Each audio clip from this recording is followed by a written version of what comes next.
Buenas noches, compañeros y profesor. Vamos a explicar el día de hoy lo que es el análisis del caso judicial de la sentencia número 449, que se trata sobre Pablo Guerrero y Magali Medina.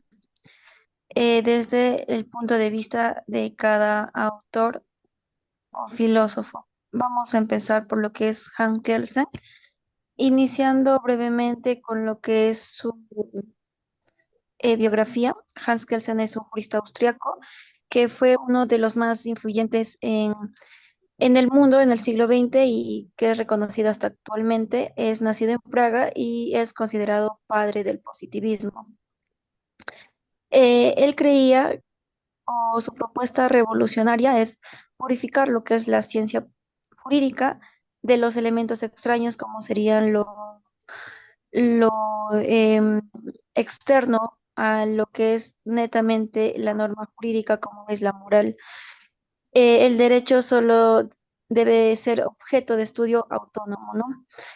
El pensamiento clave de él era que el derecho es ser y deber. Ser lo que ocurre en la realidad, es decir, los hechos, y deber lo que prescribe el derecho, que serían las normas. Y bueno, continuando con la exposición, ¿cómo aplicaría el caso Hans Kelsen? Eh, bueno, para él sería importante primero ver si existe una norma que va en contra a lo que Pablo Guerrero estaba diciendo, que era de difamación, ¿no?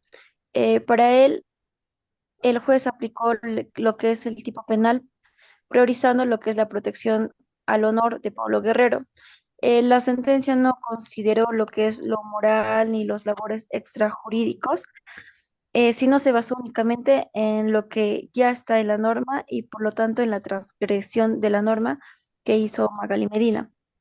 Por lo que Kelsen sí estaría de acuerdo con la decisión que se tomó en el juez, ya que está fundamentado a que sí existe una norma penal que sanciona la difamación, independientemente de si el contenido ha sido difundido por un medio televisivo, etcétera, ¿no? Sin embargo, lo que pondría, digamos, a pensar a Kelsen sería los términos como el honor, la difamación, etcétera, porque no están muy bien especificados en lo que es la norma. Por lo que Kelsen resolvería este caso aplicando estrictamente lo que dice la norma penal vigente, sin entrar a lo que es la libertad de expresión de Magali y, y nada del concurso mediático que hubo, ¿no? Para él, si se ha violado una norma jurídica válida, ya es suficiente para que se interponga una sanción y por lo tanto no se deben ni ponderar los principios ni valores. Ahora, también voy a explicar lo que nos menciona el filósofo Hart, Herbert Lionel Adolphus Hart, nacido desde 1907 hasta 1992. Él fue un filósofo del derecho estrictamente que matizaba lo que es estrictamente el positivismo jurídico. Sin embargo, Hart distinguió lo que son las normas primarias que imponen deberes y las normas secundarias que se deben interpretar, cambiar o aplicar a las primarias, ¿no? Eh, por eso es que para Hart era importante lo que es el lenguaje jurídico claro y que para él el juez debe interpretar complejos grandes como son la difamación, el honor, la libertad de expresión antes de tomar una sentencia, ¿no? Eh, para él, la sentencia debió mostrar que sí se aplicó la regla legal y el lenguaje jurídico fue correctamente usado. Ahora, si Hart estaría a favor o en contra de la sentencia que se brindó, dependería, ya que él vería si, redundando nuevamente, las sentencias se han utilizado los conceptos jurídicos adecuadamente o no, y si el juez ha explicado con claridad cómo se aplicaba la norma en este caso concreto, ¿no? Si hubo ambigüedad o uso inadecuado del lenguaje legal, la sentencia sería cuestionable desde su enfoque. Para él, la resolución de este caso sería presentado especialmente la atención a las reglas secundarias porque eh, la sentencia solo sería válida si el juez interpretó correctamente el significado jurídico de estos términos, como son el honor, la difamación, etcétera, ¿no? Y si su decisión se ha ajustado estrictamente a las reglas del sistema jurídico. Voy a dar pase a mi siguiente compañera.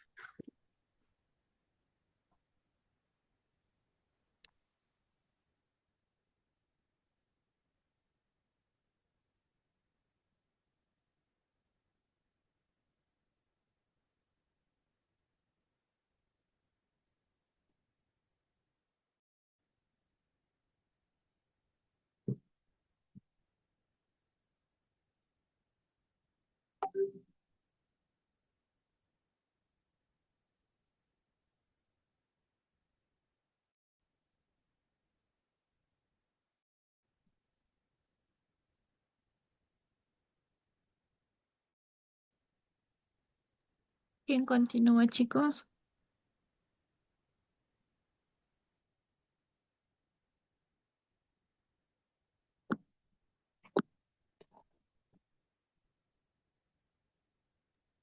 Avanza las diapositivas.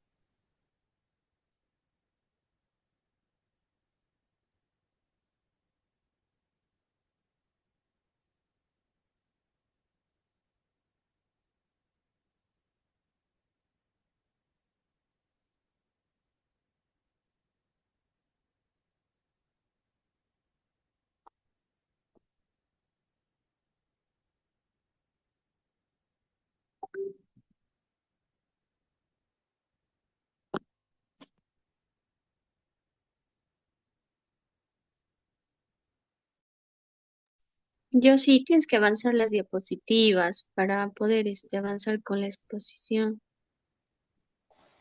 Sí, para saber a quién le toca, pues no sabemos. Avanza la diapositiva, vamos a ver qué.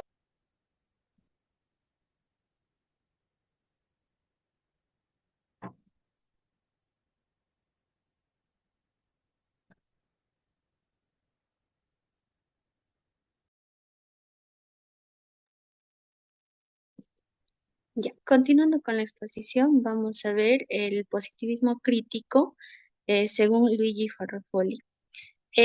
Farrafoli desarrollaba un enfoque positivismo crítico, en el cual nos enriquece con una visión que está situada en los derechos fundamentales como eje central del sistema jurídico. Según este enfoque, el derecho no debe limitarse solo a normas escritas, sino que debe cumplir una función garantista, que ésta debe estar orientada a proteger estos derechos fundamentales de cada uno de los ciudadanos frente a cualquier poder, ya sea puede ser estatal, privado, mediático. También esta perspectiva exige que todo ejercicio del poder se someta a límites normativos claros y racionales, con la finalidad de evitar arbitrariedades y asegurar el respeto a estos derechos fundamentales que cada persona tiene, ¿no? Entonces podemos hablar que Ferrafoli inserta los derechos fundamentales como límite al poder legislativo y judicial. El derecho penal no debe usarse de una forma autoritaria, sino con un sentido protector para cada persona. Ahora vamos a ver la aplicación de principios de Ferrafoli en el caso Paolo Guerrero Visa Magali Medina. Vamos a ver el primer principio, que es el garantismo jurídico. Ferrafoli afirma que una norma solo es legítima si protege estos derechos fundamentales. En el caso de Paolo Guerrero, el derecho al honor y a la imagen personal y la reputación fue claramente vulnerado. El juez que resolvió el caso no solo se limitó a aplicar la norma sobre la difamación, sino que reconoció el daño causado a la dignidad del futbolista. Es decir, la sentencia no fue acto de censura, como podría malinterpretarse, sino fue una acción de responsabilidad jurídica ante el mal uso de la libertad de expresión. Esto demuestra que el derecho penal en su forma garantista no solo busca sancionar de manera automática como está escrita o detallada en la norma, sino protege los derechos fundamentales de las personas cuando estos han sido gravemente vulnerados. También sobre el aspecto teoría dualista del derecho que plantea Ferrofoli, en esta podemos distinguir dos dimensiones. El primero es el sistema de normas. Ahí podemos encontrar la tipificación del delito de difamación agravada. ¿Dónde encontramos esto? En el Código Penal del artículo 132. Y también el sistema de garantías, donde asegura que estas normas se apliquen de manera justa, con el debido proceso, derecho a defensa y juicio imparcial.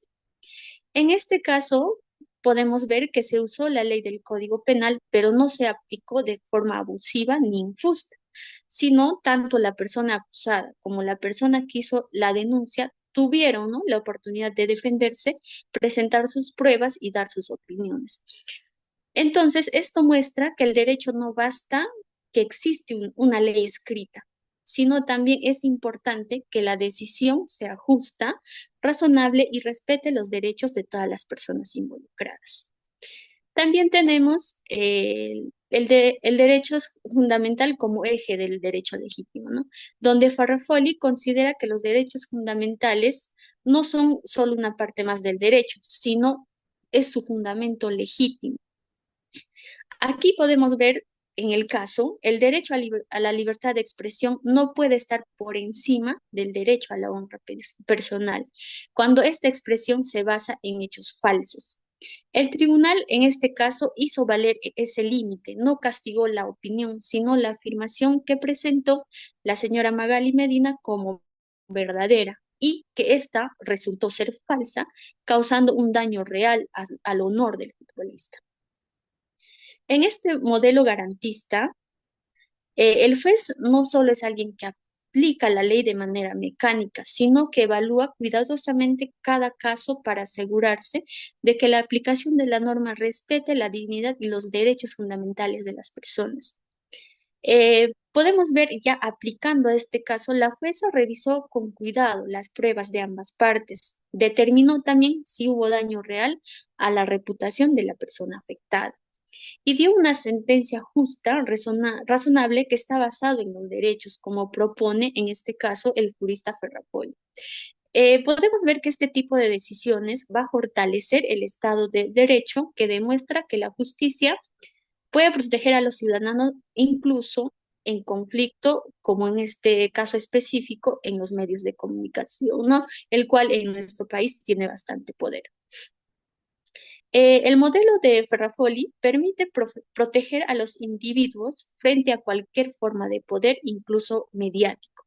Fomenta también la actuación judicial responsable, que sea ética y respetuosa de los derechos fundamentales. En este caso, demuestra que el derecho penal puede usarse con prudencia para defender los derechos sin caer en arbitrariedades, ¿no? En este caso específico de Paolo Guerrero y Medina Magali, es un ejemplo real donde el positivismo crítico de Ferrafoli fue aplicado de manera efectiva, ya que se respetaron los derechos procesales de ambas partes y el juez actuó con criterio garantista, defendiendo el honor y la dignidad de un ciudadano. Y también demostró que el derecho puede ser no solo legal, sino también justo, legítimo, cuando se interpreta tomando en cuenta como base fundamental los derechos fundamentales que tiene cada persona. Y también podemos ver que la pena fue proporcional sin abuso del poder punitivo, en este caso específico. Doy pase a mi compañera.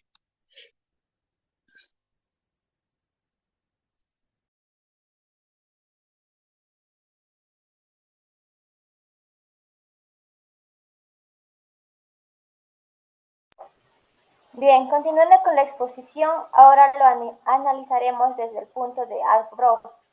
Este filósofo acreditaba que el realismo jurídico era importante en las decisiones judiciales, es decir, que la decisión judicial o el derecho debería basarse en la coyuntura que basta en un país. Digamos que en qué forma la sociedad implica que estas decisiones judiciales se tomarán. Según esta postura, permite analizar cómo los factores sociales, contextuales, políticos, económicos, etcétera, influirán en las decisiones judiciales. Primero veremos que había una influencia del contexto. Recordemos que Magali Medina y Paolo Guerrero eran personas mediáticas, es decir, que este era un agravante para el delito que se había cometido, pues entre más mediático sea el daño, más dificultoso será poner la sanción, porque tiene que ser de mayor gravedad. Ahora, mientras más difundido sea mediático y la persona afectada también sea de interés público, más fuerte será la sanción. Siguiente. La diapositiva, por favor.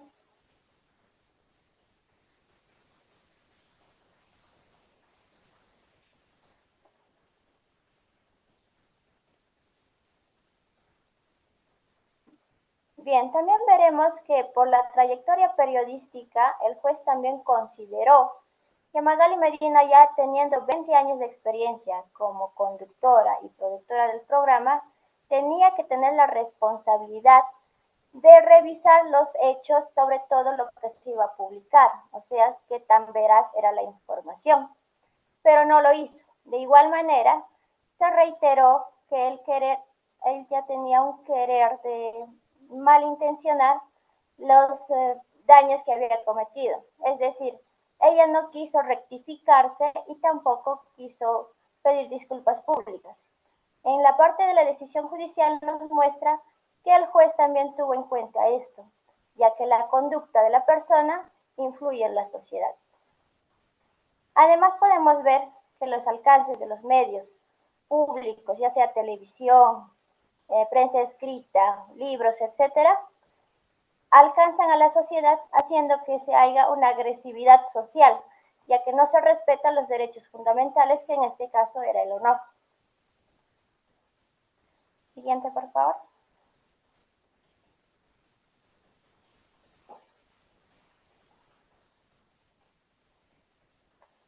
Siguiente diapositiva.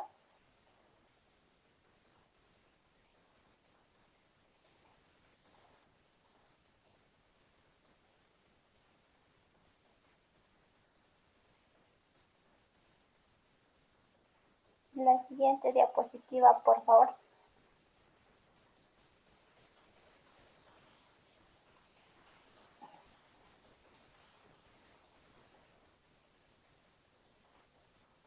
Bueno, la decisión judicial también se basó en que la sanción tenía que ser proporcional para que ésta sea vinculante a otros casos, es decir, que la sociedad sepa cómo ejercer sus derechos. En este caso, encontrar los límites que uno tiene en el derecho de libertad de expresión, ya que la libertad de expresión tiene que ser bajo fundamento cierto y verificado, no cualquier opinión.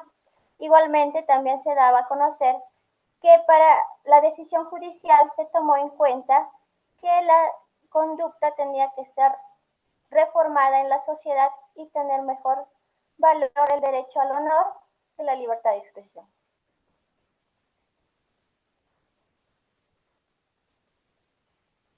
Seguimos, por favor.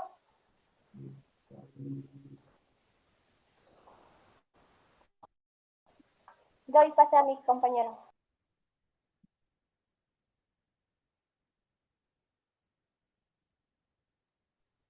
Bueno, continuando con los filósofos, pues vamos a nombrar a Ronald Dworkin. Como sabemos, es un filósofo estadounidense, figura principal del pospositivismo. Eh, Pospositivismo principalista, ¿no? Es decir, que Dworkin menciona que el derecho debe interpretarse o basarse a los principios éticos, es decir, que no solo a las normas formales y establecidas o tipificadas, ¿no? O positivizadas, como podríamos mencionarlo. Bueno, asimismo rechazaba también la separación absoluta del derecho y la moral, pues mencionaba que el juez no solo aplicaba normas, sino también interpretaba el derecho desde principios de justicia. El derecho pues incluye derechos morales junto a los legales, mencionaba Ronald Dworkin. También para ello, la posición de Dworkin con respecto a los derechos individuales, como bien conocemos que es la igualdad y el respeto, deben prevalecer para él. Asimismo, pues propone un modelo para los casos difíciles. En el número uno, pues él menciona que siempre existe un derecho a ganar un caso. Como número dos, pues el juez debe buscar ese derecho aunque no haya una norma exacta. Como número tres, pues él propone que debe basarse en principios jurídicos preexistentes y no crear nuevas leyes. Y como número cuatro, pues el juez garantiza el derecho y esta no debe ser inventado. Bueno, dicho esto, The Working, ¿cuál sería su posible fallo ante este caso de Paulo Guerrero y Magali Medina? Como bien sabemos, él es ético con principios. Él pues daría el fallo a favor de Paulo Guerrero, porque él menciona que ha dañado su honor. ¿No? Y aparte de ello, que defendería el principio del derecho correcto, que esto se refiere a que el juez pues tiene que tomar una decisión correcta para este fallo, ¿no? Siempre que haya una única respuesta correcta al caso, basada en principios morales y jurídicos. Aplicando este caso, pues el juez debe decidir considerando el derecho que pesa más. En este caso, el derecho que pesa más es el honor de Pablo Guerrero y pues Magali Medina justifica su accionar basándose pues a su principio de libertad de expresión, pero sin embargo esta no ha sido justificada legalmente. Aparte de ello, que el juez debe decidir qué derecho pesa más, debe también considerar el honor y la dignidad de Paulo Guerrero. Asimismo, la libertad de expresión e información de Magali Medina, como lo había mencionado, que no está justificado legalmente. Y por último, pues la Working probablemente fallaría a favor del honor de Pablo Guerrero, como lo había mencionado, al considerar que esta información difundida a través de sus revistas de Magali Medina, pues no ha sido comprobada un 100% o ha sido de información falsa. Esto pues se da, este fallo pues se da sin la verificación correspondiente, como lo había mencionado, y va en contra de los principios de justicia y respeto. Bueno, respondiendo a las preguntas, se aplicarían principios como el derecho al honor al derecho al honor y a la libertad de expresión, como lo habíamos mencionado, sí, que prevalece en los principios del derecho al honor de Pablo Guerrero. Con la siguiente pregunta, ¿hubo única respuesta correcta? The Working sabemos que se basa en las normas, en la ética y en los principios, y pues da favor al fallo a Pablo Guerrero, y por ello sí solo hay una respuesta correcta que va a los principios, y por más que esté normativa, ¿no? Que las normas estén establecidas. Doy paso a mi siguiente compañero.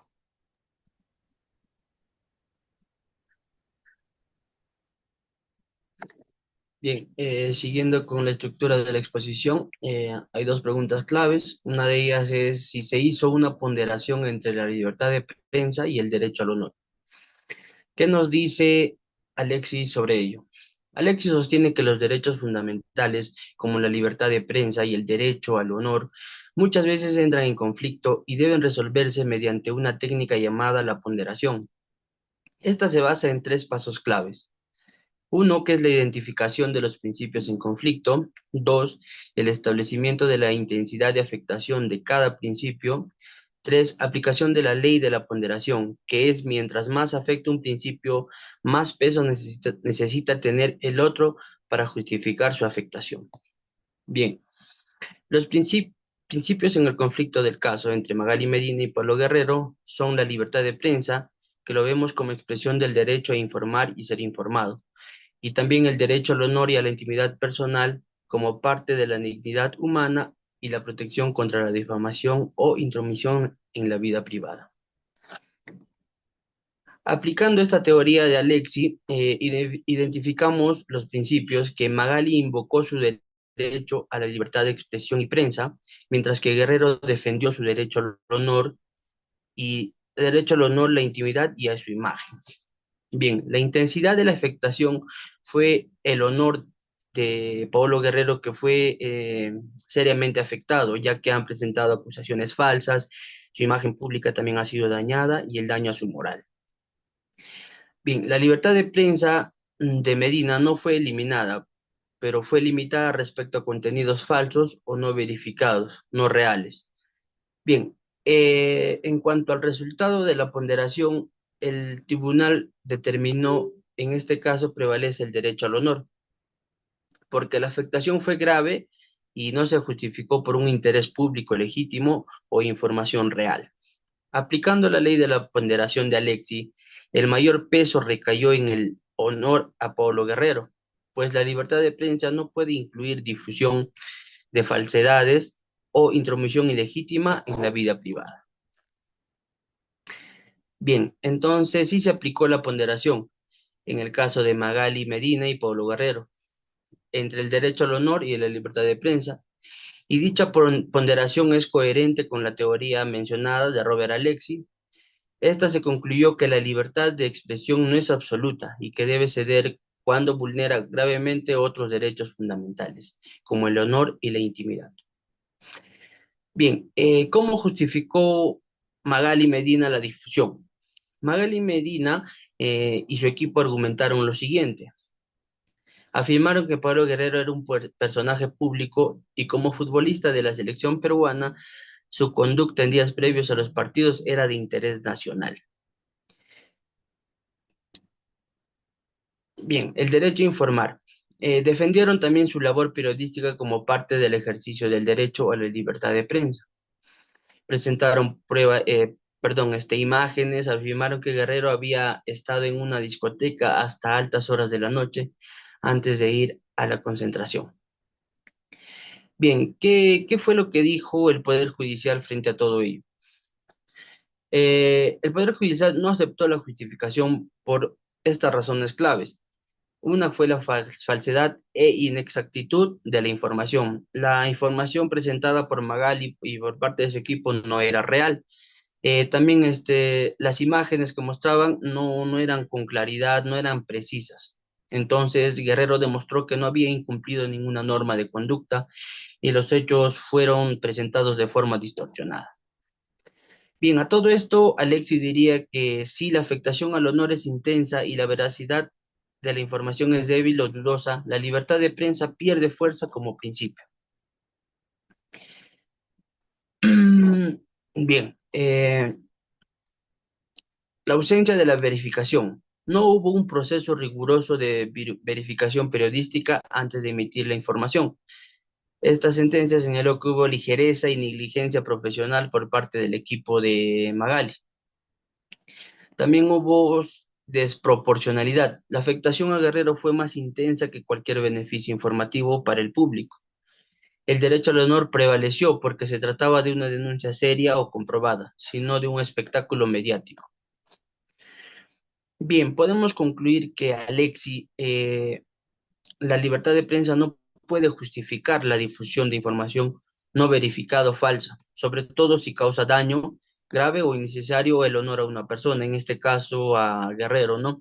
En este caso, el principio del derecho al honor tenía mayor peso porque la afectación fue intensa y no estaba justificada por un interés público real ni por una información que era verdadera, ¿no? A lo contrario, era falso. Doy pase a mi siguiente compañera.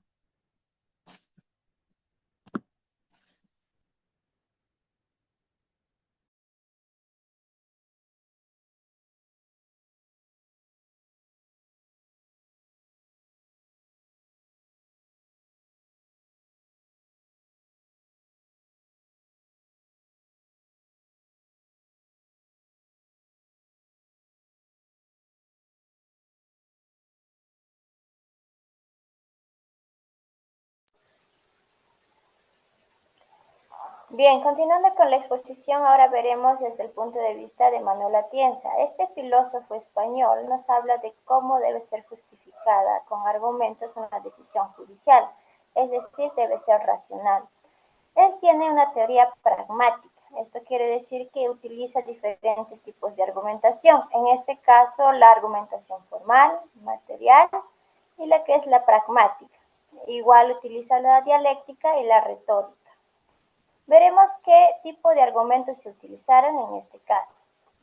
En primer lugar, vemos que se utilizó la argumentación formal, ya que vemos que se utilizó la premisa mayor, premisa menor y la conclusión. En la premisa mayor podemos ver que se da la norma, en este caso era la difamación agravada, que está en el artículo 132 del Código Penal. La premisa menor nos habla más sobre definir cuáles fueron los hechos causados. En este caso, en un resumen, fue el caso que se originó por la difusión de información falsa por parte de la señora Magali Medina sobre la supuesta fuga de Paolo Guerrero de la concentración de la selección peruana. En conclusión, se podría decir que la señora Magali sí había cometido difamación. Ahora, también veremos que en la siguiente diapositiva que se da la argumentación material. En este caso, la argumentación material tiene como objetivo discutir qué tan justificadas están estas premisas. Vemos la justificación de la premisa mayor, que se acredita que la actuación o la conducta sí se adapta al tipo penal, en este caso la difamación agravada. Se actuó con la voluntad de dañar la reputación, ya que no se tuvo el cuidado o la responsabilidad como prensa de verificar los hechos o la información que estaban difundiendo. Además que en el artículo 41 del Código Penal se establece que debe tener una multa y una sanción que está destinada al Estado. Ahora, la justificación de la premisa menor nos habla de las pruebas. En este caso, Paolo Guerrero había presentado pruebas como que son el testimonio del mismo, el testimonio de sus allegados, también las cámaras de ese día del lugar donde se encontraba, y que no, se dio cuenta que no corroboraron las horas que se habían dicho por la presentadora. Ahora, Magali Medina no tuvo pruebas que sostenieran lo que ella había comentado. Y es más que todavía no pretendía rectificarse e incluso hizo más mediático a través de su revista. Y podemos ver que hay una argumentación pragmática. Esta quiere decir qué consecuencias podría traer. La argumentación pragmática, especialmente sobre Manuel Atienza, nos habla de cómo debemos justificar la aplicación de la norma para que en consecuencia, ya sea en un futuro, no afecte cómo se conceptualiza esta norma.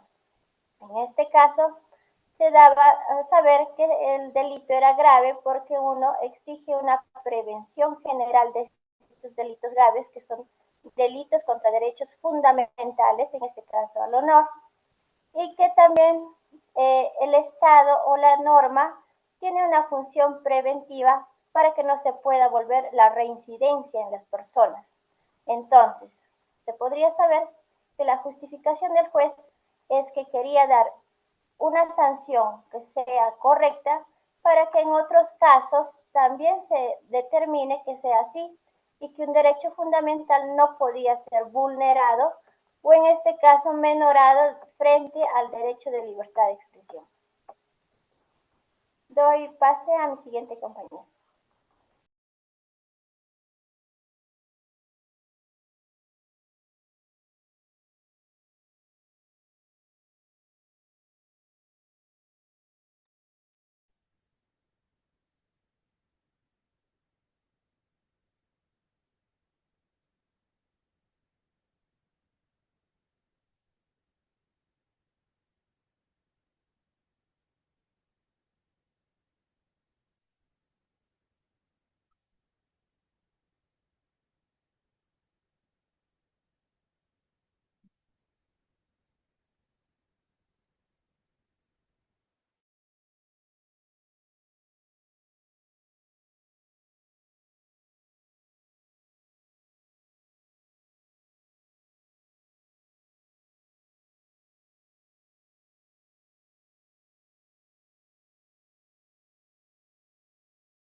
Bueno, continuando con el filósofo Frederick Schauer, sabemos que es un jurista estadounidense, representante del normatismo realista. Pues él menciona que las reglas son valiosas porque nos obligan a actuar coherentemente, incluso cuando no queremos. Asimismo, menciona que las reglas deben cumplirse aunque no produzcan el mejor resultado moral. Es decir, que él se basaba en lo que estaba tipificado, en lo que estaba escrito, en las leyes, tal como están, se deben de aplicar. Y pues él contradecía a lo que decía Dworkin. Como sabemos, Dworkin, pues como lo había explicado anteriormente, se basaba pues en los principios, respaldaba los principios, como los principios del honor y la dignidad, el respeto a la dignidad humana, el derecho a la verdad y la igualdad del trato, asimismo que son principios constitucionales. Para Frederick, esto no era tan valioso porque no se tomaba una justicia real, sino que era impredecible el resultado si es que se basaban en principios. También consideraba como funciones a las reglas jurídicas, lo que es epistémica, como podemos ver. Esto menciona que ayudan a decidir en situaciones de incertidumbre, también disminuyen errores y promueven decisiones muy claras. Otra función, pues el práctico institucional, que se refiere que permite aplicar el mismo trato a casos similares, es decir, los llamados jurisprudencias, ¿no? Otra función es el simbólica política, pues esto menciona que se deben reflejar valores institucionales como el Estado de Derecho, la imparcialidad y la igualdad ante la ley. Dicho esta pequeña introducción, pues veamos que posiblemente podría decidir Frederick ante este caso ya mencionado de Magali Medina y de Paulo Guerrero. Bueno, Schauer apoyaría la condena penal a Magali Medina, ya que difundió públicamente información falsa mediante su revista, ¿no? Que dañó pues el honor de Paulo Guerrero, lo cual está estipulado como norma penal para proteger este derecho. Es decir, que está tipificado en el Código Penal y la regla debe aplicarse tal como está. Asimismo, también él podría apoyar, o mejor dicho, podría mencionar que el juez no va a avalar la acción de la periodista por razones de, ya sea de interés público, porque Polo Guerrero ha sido una figura pública o porque pertenece a la farándula. Pues todo esto justificaría el accionar de la periodista. Como lo había mencionado, esto pues sin ninguna base legal. Algunos pueden considerar que Magali Medina pues ejercía la libertad de prensa como un derecho, pues la norma establece que difamar es un delito y como lo había mencionado, que se debe cumplir tal como menciona la ley. Mm, Como lo había mencionado también, pues no se debe justificar la acción de la periodista, por ello, Schauer advierte que si los jueces deciden dar un fallo por lo que creen más justo, pues esto rompería la igualdad ante la ley. Y por último, pues Schauer apoyaría la aplicación estricta de la ley penal de difamación y considera correcta la condena de Magali Medina por daños al derecho del honor de Paulo Guerrero. Asimismo, pues rechazaría que se excuse la conducta en nombre de la libertad de prensa, como lo había mencionado, que no está legalmente comprobado. Si no está justificado, ¿no? Con respecto a las preguntas, la sentencia refuerza reglas claras o introdujo excepciones, pues la sentencia refuerza reglas claras, como lo había mencionado, porque está tipificado en el Código Penal que difamar es un delito. Entonces, el juez ha fallado a favor de Pablo Guerrero por, por dañar su honor. Respondiendo a la siguiente pregunta, ¿esto da seguridad jurídica o genera dudas? Pues como lo había mencionado, para Frederick, lo que está tipificado pues genera, o mejor dicho, da claridad para una justicia, por decirlo así.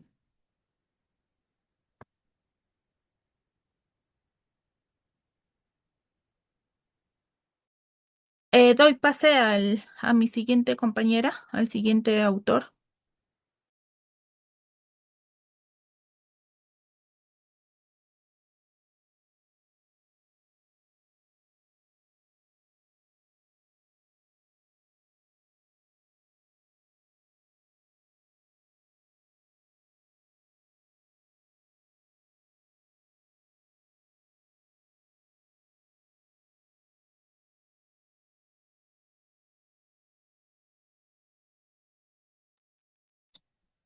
Bien, siguiendo con la exposición, nos tocó llegar a la parte final con tres preguntas que son de la conclusión. Eh, Ustedes que nos están viendo en estos momentos, a partir de todo lo explicado por los autores, ¿qué enfoque filosófico explicaría mejor esta sentencia? Bien, aquí le respondo.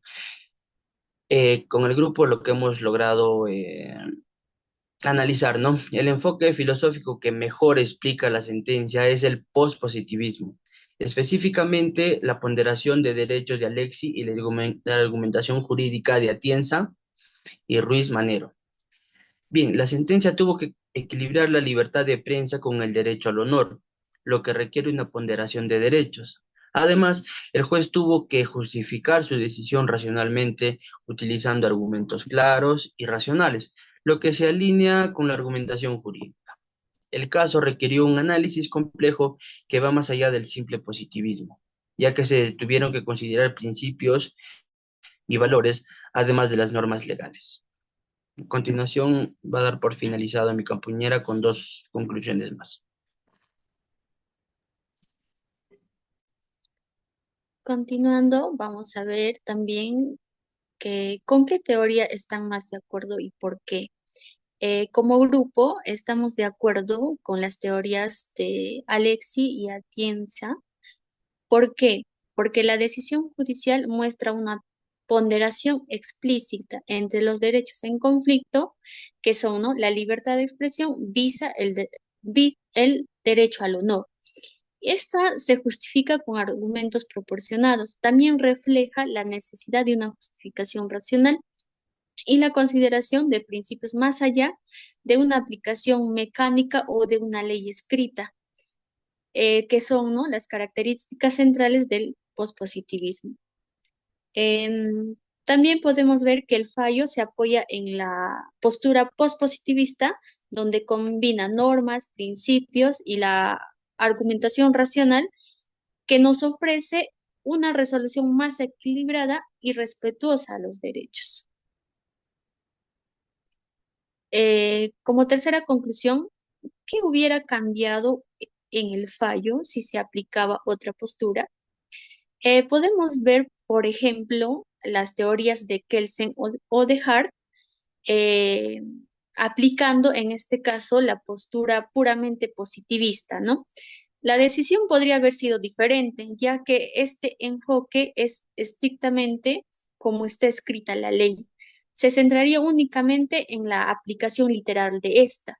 No hubieran considerado los principios o valores subyacentes, ya que en este caso también llevando a estas teorías la decisión